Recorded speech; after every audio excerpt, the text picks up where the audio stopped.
Maintenant que la réouverture de l'économie s'amorce, plusieurs employés doivent retourner au travail. Certains vont préférer rester à la maison pour une question financière ou par crainte d'attraper la COVID-19. Éric Lallier est avocat spécialisé en droit du travail chez Norton Rose Fulbright. Éric Lallier, bonsoir. Bonsoir, M. Fillon. Est-ce qu'une personne qui a été mise à pied à cause de la COVID-19, qui reçoit la prestation canadienne d'urgence, qui est maintenant rappelée au travail, a le droit de rester chez elle et de conserver la PCU? La réponse simple, légalement, c'est non, en fait. C'est-à-dire que le régime de la prestation canadienne d'urgence a été fait pour permettre aux gens qui avaient perdu leur emploi temporairement de bénéficier d'une aide qui était elle-même qualifiée d'urgence. Par contre, et c'est un peu le casse-tête actuellement auquel les entreprises font face, c'est qu'on a procédé à des mises à pied massives, mais temporaires. Et là, on effectue des rappels, on parle de reprise d'activité, redémarrage des entreprises, et certains employés manifestent leur désir de plutôt rester à la maison pour bénéficier de la prestation canadienne d'urgence. Mais c'est très clair, le seul motif, c'est-à-dire si c'est celui-ci le seul motif de continuer de toucher la PCU, c'est certainement pas une raison pour ne pas se présenter au travail. Et il y a le concept ici de mise à pied temporaire qui fait en sorte qu'on a maintenu, dans le fond, un lien d'emploi? Exact. En fait, la mise à pied temporaire, et au Québec, c'est pour une durée de 6 mois maximum, là, ça suspend les effets, si vous me permettez, du contrat de travail. Mais le contrat de travail, la relation entre l'employeur et l'employé, elle existe toujours. Donc, à partir du moment où l'employeur, lui, demande à l'employé de revenir, réactive le contrat de travail et ses effets, à ce moment-là, l'employé, lui, est tenu aussi de sa contrepartie. C'est celle de donner sa prestation de travail, de s'y présenter, à moins, bien sûr, qu'il ait des motifs justifiés pour s'absenter. Et on pourrait penser, entre autres, à quelqu'un qui souffre de la maladie, a été en contact de proximité avec quelqu'un qui souffre de la maladie, etc. Alors là, on tombe dans un autre régime. Ça, c'est celui de la justification des absences. Mais si on revient à la question de base, qui est celle, est-ce que pour ce motif-là, celui de maintenir la PCU, on peut refuser, compte tenu de la réactivation des effets du contrat de travail? La réponse est non. Qu'arrive-t-il donc à une personne qui dit « Moi, je ne retourne pas au travail. Je veux conserver ma PCU. Je ne retourne pas au travail. Faites ce que vous voulez. Je ne retourne pas au travail. » Qu'est-ce qui lui arrive à cette personne-là?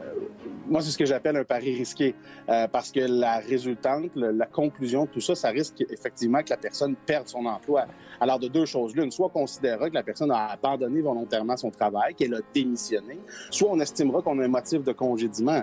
Mais la conclusion, comme j'ai dit, c'est la même, c'est la fin de la relation d'emploi, la fin du contrat de travail, la rupture, et à ce moment-là, qui sait, après les 16 semaines, en fait, qui sait même si vous maintiendrez toujours vos droits à la prestation canadienne d'urgence, mais aussi à l'expiration de cette même PCU, là, ce qui adviendra, puis quel sera en fait le portrait du milieu du travail à ce moment-là. Si la personne est congédiée, est-ce qu'elle aura droit à l'assurance-emploi? La réponse technique, légale, c'est non. C'est-à-dire que lorsqu'il y a un congédiement pour inconduite, puis à ce moment-là, une personne qui refuserait de se présenter au travail pourrait ne pas recevoir des prestations d'assurance-emploi ultérieurement. Évidemment, c'est à la discrétion de l'agent qui traite la demande à l'assurance-emploi. Puis il y a plein de facteurs qui peuvent entrer en ligne de compte, là.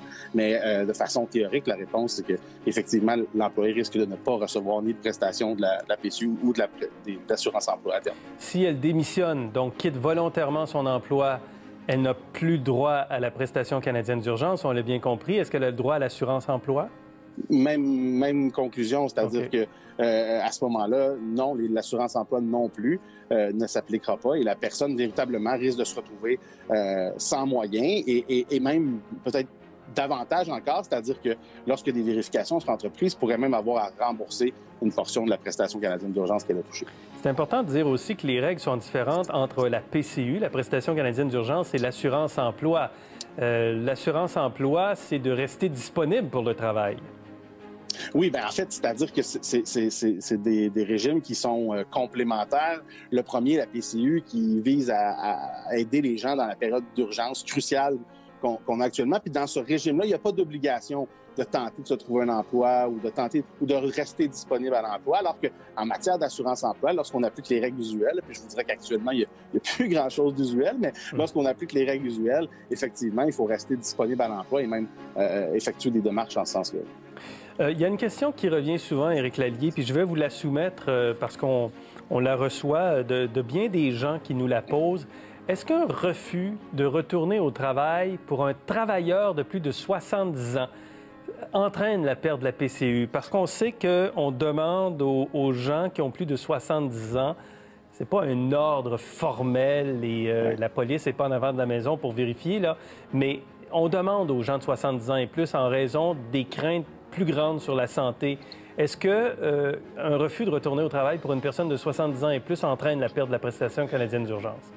C'est une question beaucoup plus complexe qui commande certaines nuances. En fait, ce que je recommande, moi, de mon côté, puis on y fait face à ces questions-là là, actuellement, c'est de regarder un peu la situation et si on peut accommoder ou arriver à une entente avec l'employé pour retirer préventivement cet employé-là puisqu'il est à risque du milieu de travail et de reconnaître que c'est une situation préventive. À mon sens, la prestation canadienne d'urgence devrait trouver application et l'employé pourra en bénéficier. Par contre, vous l'avez bien dit, ce n'est pas une obligation, c'est une recommandation. Et le gouvernement du Québec l'a même reconnu. Lorsque la personne est en bonne santé physique et travaille dans un service essentiel, on peut même lui demander de travailler. Alors évidemment, si c'était dans un contexte où la personne, on avait besoin d'elle, on devait lui demander d'offrir sa prestation de travail, qu'il n'y avait pas de contraintes médicales précises, bien là, la situation est beaucoup moins claire à mon sens et on rencontrerait peut-être pas le critère d'admissibilité de la PCU qui est d'avoir perdu involontairement son travail. Une personne qui dit avoir une santé fragile ou être avec quelqu'un dont la santé est fragile, peut-elle refuser de retourner au travail? Là encore, il faut évidemment que le motif soit là, soit existant. Moi, j'invite les employeurs à la flexibilité, au dialogue avec leurs employés. Puis évidemment, c'est peut-être plus difficile actuellement d'avoir des éléments qui attestent là, de la difficulté médicale de la personne avec qui on réside, bon, etc. Ouais. Donc, il faut vraiment faire attention. Mais je pense que dans un cas comme celui-là, si c'était quelque chose de documenté, qu'on avait besoin d'être présent pour aider la personne avec qui on réside, c'est peut-être un motif suffisant, effectivement. Éric Lallier, merci. Très clair, très apprécié. Merci à vous.